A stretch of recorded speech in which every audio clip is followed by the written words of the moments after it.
If your GI has ever ordered an MRE, a pill camera, or a colonoscopy with biopsies and you nodded along without really knowing what they were looking for, this is for you.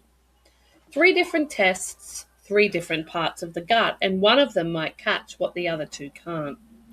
Hi, I'm Kate, and today we're talking about the 3 main imaging and diagnostics tests used in Crohn's disease, what they actually do, what they can see, and then what they miss. Because walking into a test you don't understand, it's pretty stressful. Walking in knowing exactly what's happening, well, that changes everything. Here's something I hear all the time. Someone gets handed a referral for an MRE, or their GI mentions a pill camera, and they smile and nod, and then they go home and quietly panic, Google it at midnight, or ChatGPT it. I get it because we've lived that too. My son had colonoscopies for years and they were useful, genuinely useful, but there was a period where he was still symptomatic, still struggling, and his colonoscopy results kept coming back looking relatively good. We knew something wasn't right. And it wasn't until his GI ordered a MRE that we finally got a clearer picture of what was happening further up in his small bowel. The part a colonoscope simply cannot reach. That moment, seeing the results of that MRE, was one of those turning points. Not because it had an easy answer, but because we finally knew where to look. If you've ever felt like you were getting tested but not quite getting answers, I want you to understand why that happens, and it starts with understanding what each test is actually designed to do. Here's what most people get wrong about Crohn's testing. They think there's one best test, like if you just get the right scan, then you'll see everything. And that's not how it works. And honestly, once you understand why, it makes so much more sense. Crohn's disease is not one location. It can affect any part of the digestive tract from your mouth all the way to your rectum. But here's the thing. The gut is about 6 to 7 meters long in total, and different sections of it are physically accessible in different ways. A colonoscope gets in from the bottom. It can see your large intestines, your colon, and it can just tip into the very last part of your small intestine, called the terminal ileum. And that's useful. That's actually where Crohn's is very commonly active. But it cannot see the rest of your small bowel, the meters of intestine that sit in the middle of your abdomen. An MRE uses magnetic resonance imaging to look at the small bowel from the outside in. No camera goes inside. It sees the bowel wall itself, the tissues, the inflammation, even things like strictures or fistulas that aren't happening in the deeper layers of the gut wall. A capsule endoscopy, the pill camera, sends a tiny camera through the entire digestive tract from top to bottom, taking thousands of photos as it travels. It sees the lining, the surface in incredible detail. So the real picture is this. These tests aren't competing with each other. They're looking at different things in different ways, at different depths. Your GI isn't just picking randomly, they're choosing the tool that fits the question that they're trying to answer. So let me walk you through each one so you actually know what you're in for and what to ask. So the colonoscopy with biopsies. This is usually the first test people with Crohn's experience, and for good reason. And here's what actually happens. You do a bowel prep the day before.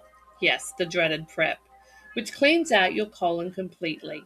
Then under sedation, a flexible camera on a long tube is guided up through your rectum, through the entire large intestine, and ideally into the terminal ileum, that last section of small bowel. What it shows you? Well, it shows you the lining of the colon in real time, high definition detail. Your GI can see inflammation, ulcers, bleeding, narrowing, and critically, they take biopsies, little pinch samples of tissues that go to a lab. That biopsy is the only way to confirm Crohn's disease with certainty. No other test does it.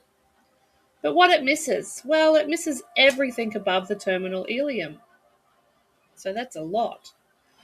The question to ask before your colonoscopy: were you able to get into the terminal ileum? And what did the biopsies show? Sometimes the scope can't quite reach it, and it's worth knowing. Number 2, the MRE. This is the one that changed things for my son, so I want to explain it well. MRE is a specialized MRI scan, not a standard abdo MRI, a specific protocol designed for the small bowel. Before the scan, you drink a large amount of contrast liquid, usually over about an hour, that fills your small intestine so it shows up clearly on the images. Then you lie in an MRI machine for about 30 to 45 minutes while it takes detailed cross-sectional images. No sedation, no camera inside you. What it shows you is the bowel wall itself, its thickness, whether it's inflamed, whether there's scarring or fibrosis, whether there are strictures or fistulas. It can also show what's happening in the tissue and lymph nodes around the bowel. This is the only test that can see the full depth of the bowel wall and the strictures around it.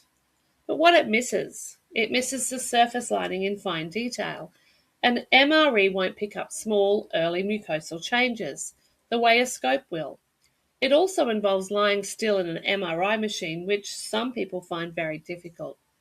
So the question to ask, is this an MRE specifically or a standard abdo MRI? They are not the same thing. The protocol matters. So number 3, the capsule endoscopy or the pill camera. This one sounds like science fiction, and honestly, well, it is kind of that. You swallow a capsule, roughly the size of a large vitamin tablet, that contains a tiny camera, a light, and a transmitter. As it travels through your digestive tract over the next 8 hours or so, it takes thousands of photos. Probably won't put them on Instagram though.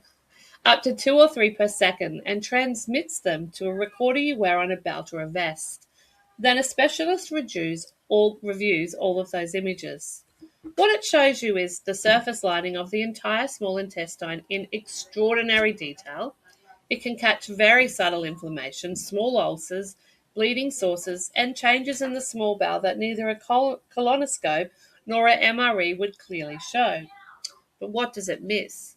Can't take biopsies. It cannot be steered. It just goes where gravity and gut movement takes it. And, this is the important one, it cannot be used if there's a known or suspected stricture in the bowel because the capsule could get stuck.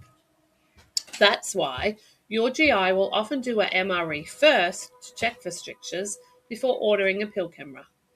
The question to ask, do I need a patency capsule first?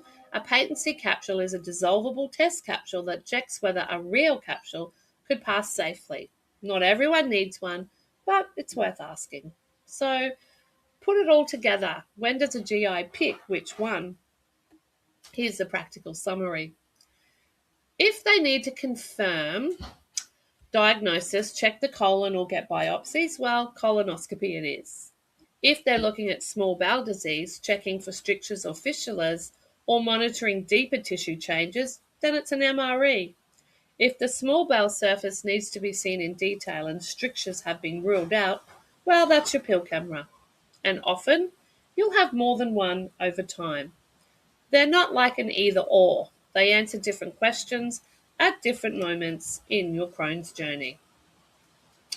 I think about where we were when my son was going through colonoscopy after colonoscopy, and we didn't fully understand what it could and what it couldn't see. We weren't asking the right questions, not because we weren't trying, but because nobody had ever laid it out plainly. The MRE didn't fix everything, but it gave us a map, and when you have a map, you can have a real conversation with your GI about what's actually happening and what the next step should be. And that's what I want for you. Not fear going into your next scan, not confusion coming out of it. I want you to walk into that imaging suite knowing what the test is looking for, what it can't see, and what questions to ask your doctor when you get the results. It's not overstepping. That's being an informed participant in your own care or in the care of someone you love. If this helped you make sense of something that felt confusing, I can't even speak, then please share it with someone else who needs it. Another Crohn's patient, another carer, someone who just got handed a referral and doesn't know what it means. And if you want more support like this, practical plain language guidance that works alongside your medical team, well then come and find me. You deserve to understand what's happening in your own body. I'll see you in the next video and have a beautiful day.